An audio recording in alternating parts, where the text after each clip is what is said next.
أهلًا بيكم، هاعلّم ترنيمة يا أبو قلب طيب يا غالي. الترنيمة دي حلوة خالص يعني مشهورة ومعروفة. في ناس كتير بتغلط في عزفها وفي لحنها. هنعلّم النهارده الشكل اللي إحنا متعودين عليه، الشكل الاحترافي، من أول المبسّط لحد ما نكون بنلعبها بالإيقاع بشكل احترافي وبشكل مضبوط وينفع نرنّم بكل الأتوان وإيه الإيقاع المناسب ليها وهكذا. طبعًا لو أنتم حابين ترانيم معيّنة أو خط تاني غير الخط اللي أنا ماشي فيه أو في ترنيمة معيّنة أنتم عايزينها، اكتبوا لي اسمها وأنا هاعملها لكم على طول. تمام. الترنيمة التون الأساسي أنا دايمًا هابدأ بالتون الأساسي في أي فيديو. أنا هابتدي بالتون الأساسي بتاع الترنيمة نفسه. الترنيمة بتبتدي من الري. الترنيمة هي كورد الري. في ناس بتقول كورد الري ده مقام شرقي، في ناس بتقول سول ماينور، عادي سول ماينور مش مشكلة، جي ماينور أو سول ماينور أو كورد الري، الكل ده صح، المعلومات دي كلها صح. تمام. الترنيمة هادية. ستايلها هادي، ترنيمة عبارة عن صلوة، هنبتدي نتعلمها هاعملها بصباع واحد عشان تاخدوا بالكم من طريقة العزف بتاعها. بعد كده هالعبها بإيديّا عادي بشكل عادي. بعد كده هنبتدي نعملها بحليات وندخّل إيقاع وهكذا، لو حابين نغيّر التون للبنات أو هنبتدي نعرف كل ده. تمام. أولها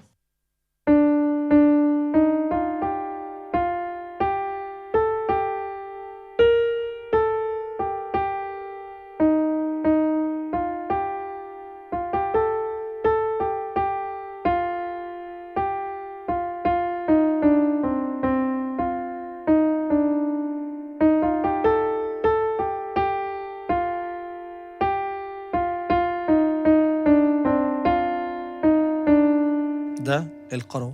تمام. نعمل عدد.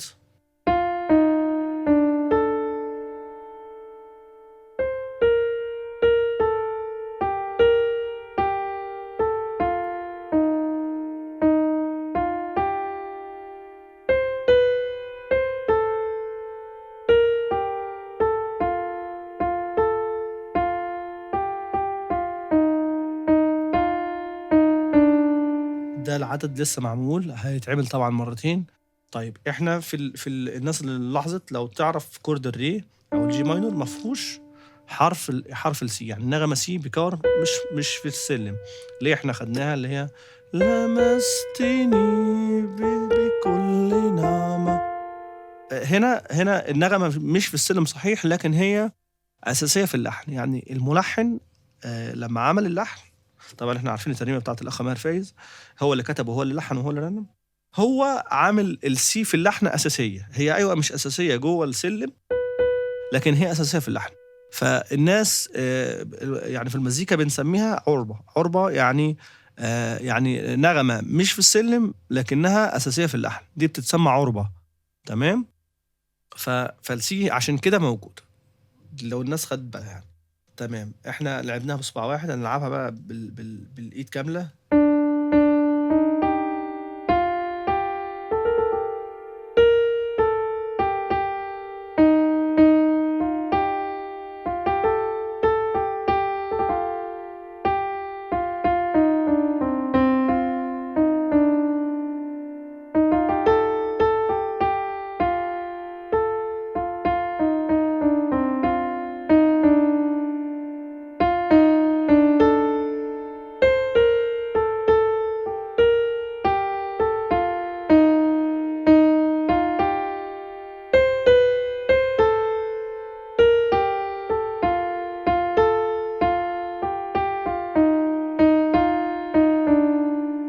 تمام. هابتدي هاحُط معاها الإيقاع، ممكن تكون سرعتها الأساسية مثلًا 90 مثلًا. الإيقاع اللي هيبقى متناسب معاها إيقاعات الوحدة وإيقاعات السُنباطي مثلًا، وحدة سُنباطي زي ده، أو الوحدة العادي، أو مثلًا لو حد عنده أورج احترافي زي ده، في التركي هنا وحدات شكلها دمها خفيف مثلًا. آمم شبه كده. أنا هالعب على الوحدة اللي هو عند الناس كلّها، فعشان ما تتلخبطش وعشان يلقوا نفس الشكل بتاع الوحدة يعني.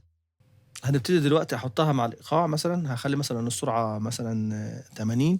هي هتبقى بطيئة عن الشكل الأساسي بتاع الترنيمة، بس أنا هالعبها بشويش علشان الناس تاخد بالها المزيكا مع الإيقاع. تمام. تعالوا نجرّب.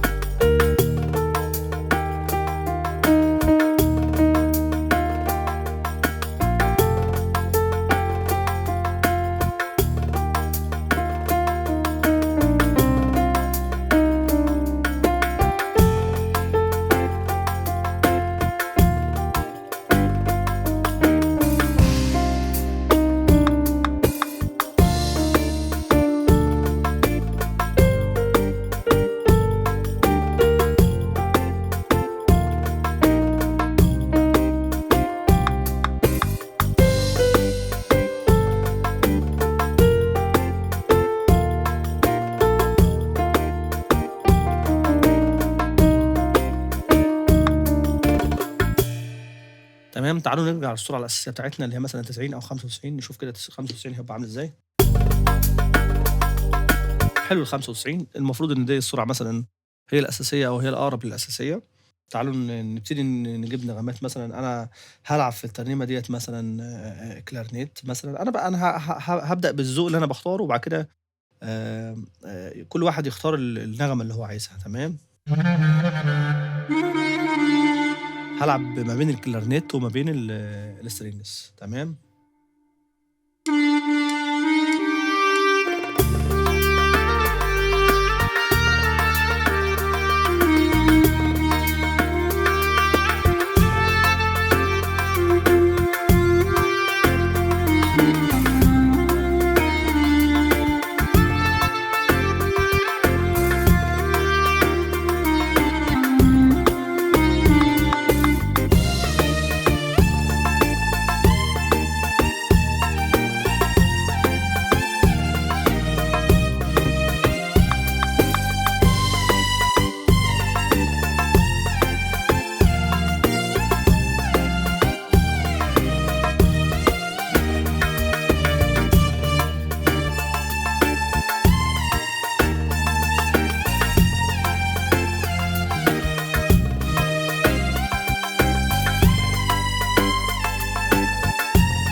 تمام.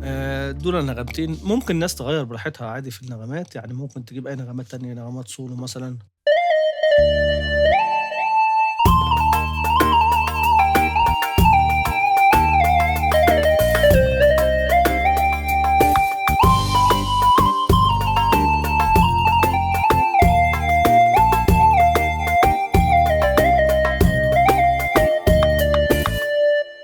يعني موضوع النغمات دوّة يُفضّل في الترنيمة الواحدة مثلًا ما يزيدوش عن 3 نغمات، يعني نغمة بتعزف في القرار، ونغمة بتعزف في العدد، بيرُد مثلًا مع المرنم أو ما بتردش أو بتقول نفس اللي بيقوله المرنم. يُفضّل نغمتين، مش عايز أعمل مينيو نغمات في وسط ترنيمة عشان الناس ما تحسّش إن الترنيمة فيها زيطة، والموضوع مش professional. فكل ما يكون في نغمة هي الleader في الموضوع، فالترنيمة بيبقى على بعضها كلّها شكلها حلو.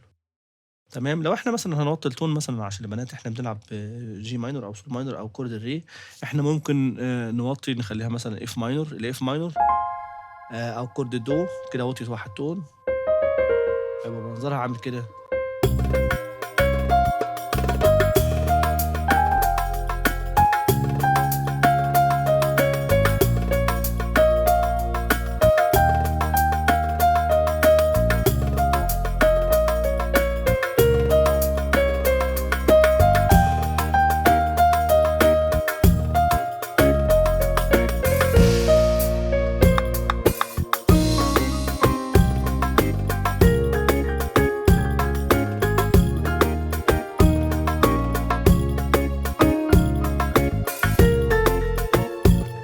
هنا العُربة ما بقتش سي، العُربة بقت لا، لإنه أنا نزلت 1 تون. في الأول كانت لمستني بكل نعمة، لكن هنا العُربة بقت إيه، لمستني بكل نعمة.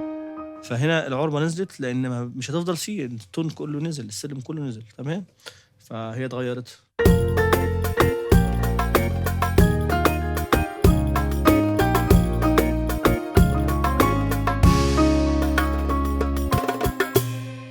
ده لو إحنا وطّينا 1 تون كده البنات هتقول مستريّح، أو الناس اللي بتحب تقول في الصلاة بتون واطي عشان ما تحسّش إنها بتزعّق أو بتسرسع. ده التون تاني. إحنا ممكن ننزّل نُص تاني نبقى مثلًا على الكورد الC أو الMi minor، بس هي هتكون كده على الDo كويسة وعلى الRe كويسة. تمام. أتمنى يكون الكل استفاد.